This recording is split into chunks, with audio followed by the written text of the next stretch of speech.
Umiarsuarmi angalatillluta sapaatip akunnerata iluani tunup immikkuullerissusaa misigivarput sernersuaq ilulissat qaqqarsuit nannut allallu kalaallit nunaanu tikilluarit.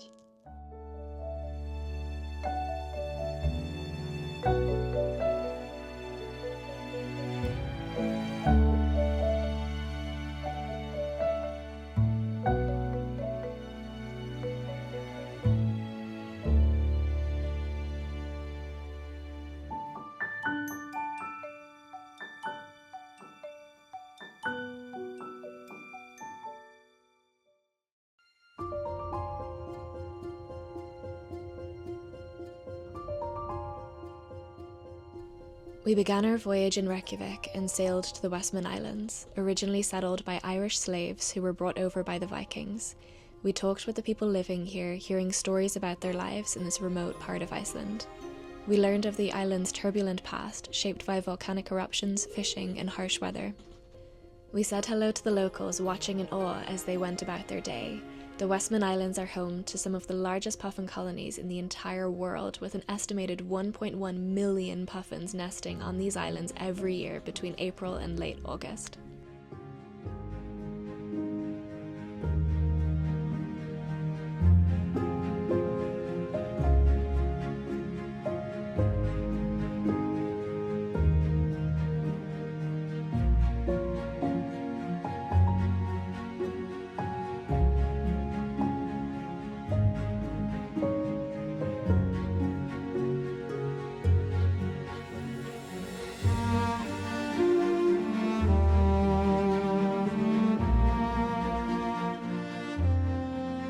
After sailing around these beautiful islands, we began the crossing through the Denmark Strait to Kalaallit Nunaat, otherwise known as Greenland.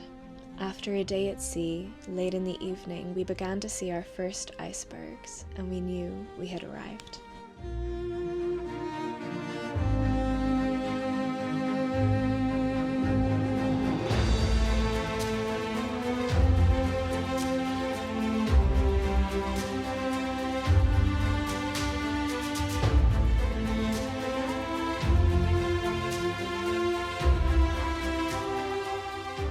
Our first of many zodiac landings was magical. In the boat, we sped past icebergs looming out of the water like frozen giants, welcoming us to their home.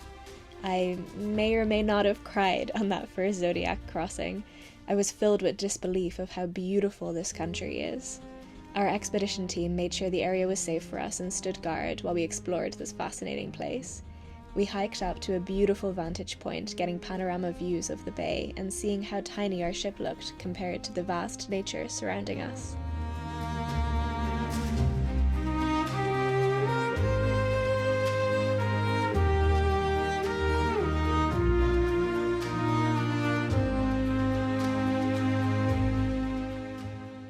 In the afternoon, we set sail through the fjords, majestic mountains on both sides of us and icebergs floating alongside us peacefully.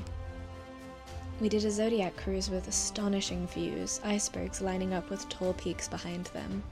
We encountered muskox relaxing on the hills, wondering why they suddenly had an audience of black boats and orange jackets staring at them in excited silence.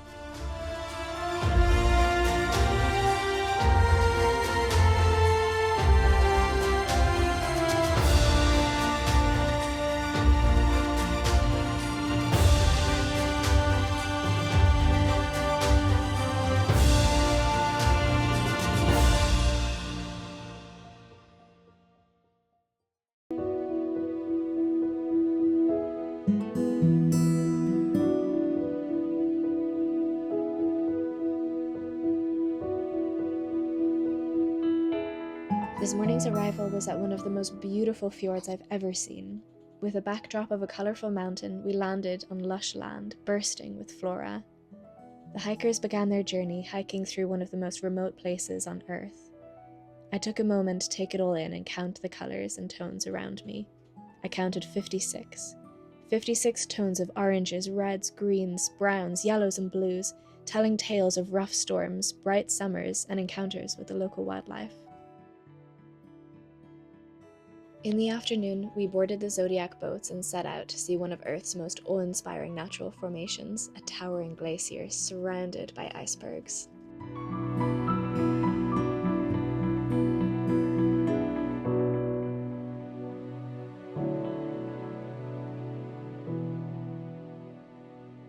Oh, hello. I didn't see you there. My name's John, and I'm a glaciologist. And here in Greenland, glaciers are absolutely central. We see them everywhere, and we see their former presence everywhere as well. This landscape is absolutely dominated by glaciers, and so when you ask about geology, there are two separate questions. There's one question, which is how old are the rocks? But how old is the landscape is a very different question, because the glaciers have shaped this landscape completely over just the last million years or so, meaning that the landscapes are often much younger than the rocks that compose them. Another thing that's very noticeable here in the polar regions is that striking, unique blue that you see in glacial ice. This blue is really a fundamental physical property of water, but when you take something like snow, then you don't really see that blue color, because snow is full of little pockets of air. And when light hits those pockets of air, it's scattered instead of being reflected straight to your eyes, and the result is white. But a glacier consists of layer after layer after layer of snow, and the pressure at the bottom can become so high, after about 110 meters or so, that those bubbles are squeezed to the point where they're no longer visible to the naked eye. And at that point, you start to see those beautiful blue colors again.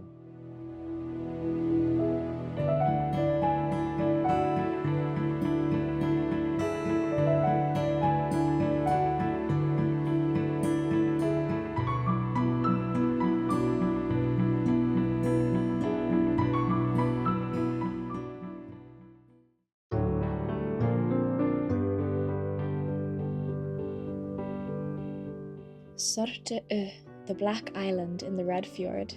We braved the windy and wet weather, and as soon as we landed we heard whispers that we weren't alone here. We gazed upon an Arctic fox den, patiently waiting to see if the foxes would come out, and they did. Mischievous and sly, they ran around the island as if it was their playground. With directions from our expedition team, we hiked up to a stunning viewpoint and surveyed the world below us. Hi, can I just point out this beautiful and majestic huge lake that Jonathan has been telling everyone about? It shrunk.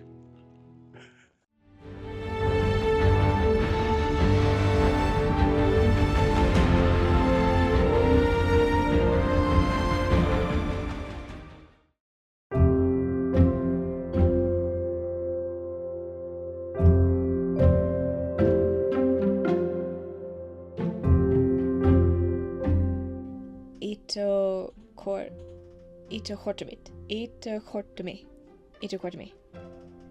Anyone else struggle with this? Just me?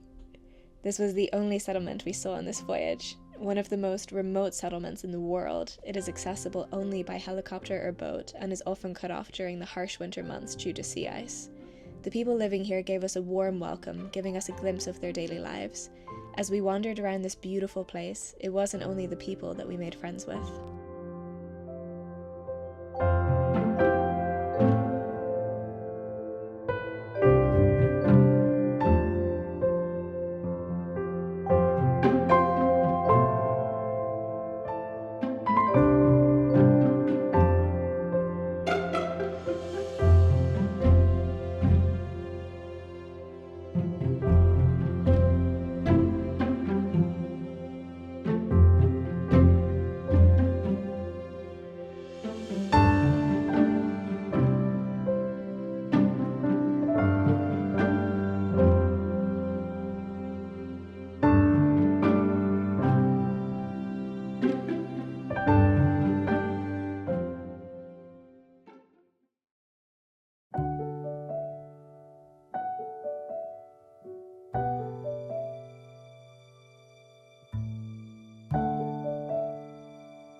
Early in the morning, we got the announcement we'd all been anticipating. There had been a polar bear sighting.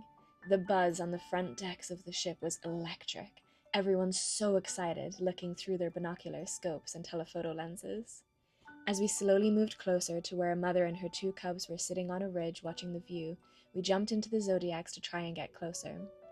The bears were walking along the ridge, and though we couldn't get very close to them, it was a magical feeling being in the presence of these beautiful creatures.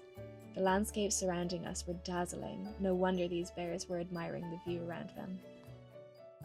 Back on board, I was asked many times, "How is your footage of the polar bears?" My answer was, "The footage exists." We couldn't get close enough safely, and I maintained distance with my drone because I knew the sound might scare them, and protecting nature is always more important than getting the shot. But then, the next day, something unbelievable happened. We were about to do a landing when Laura up on the bridge spotted a singular polar bear on the beach. As the landing became a Zodiac cruise, this is what we encountered.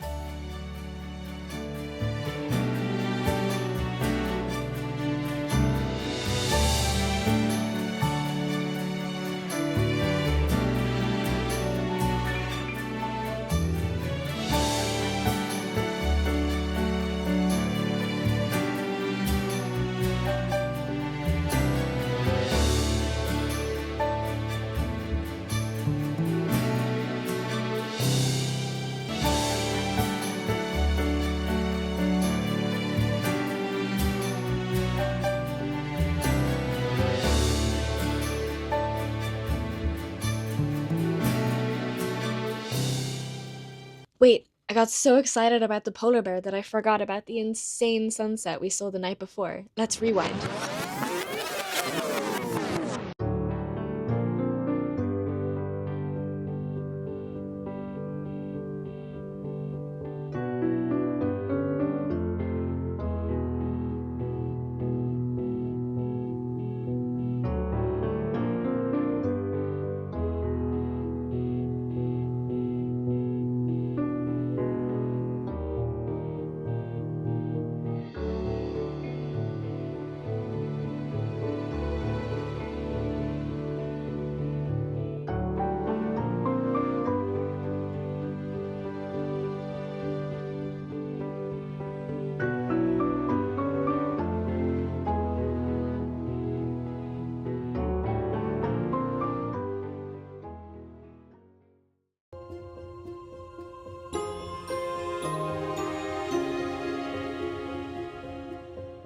Our final landing on this voyage was met with challenging weather, but we spotted another polar bear, and this one dances.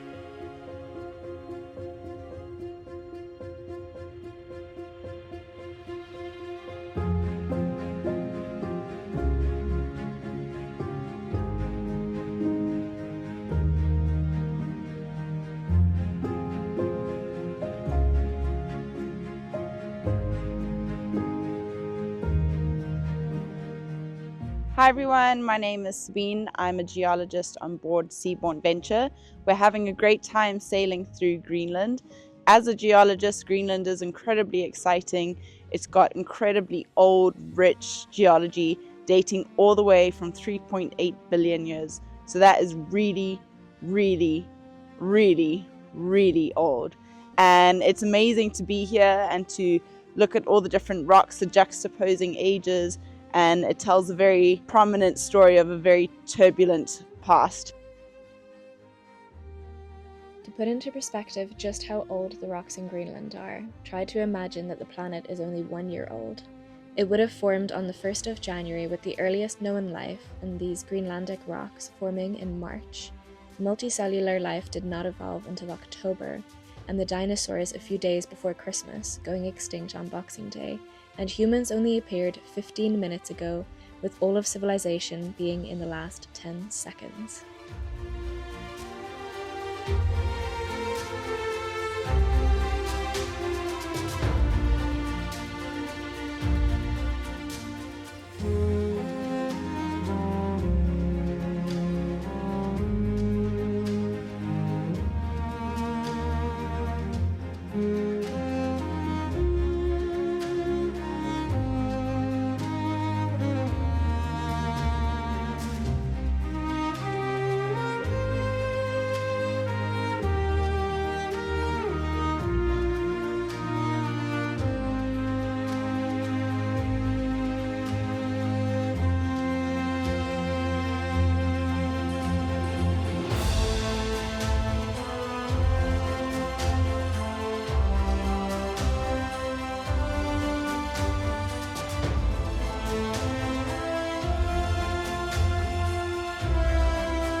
verkligt nynnet.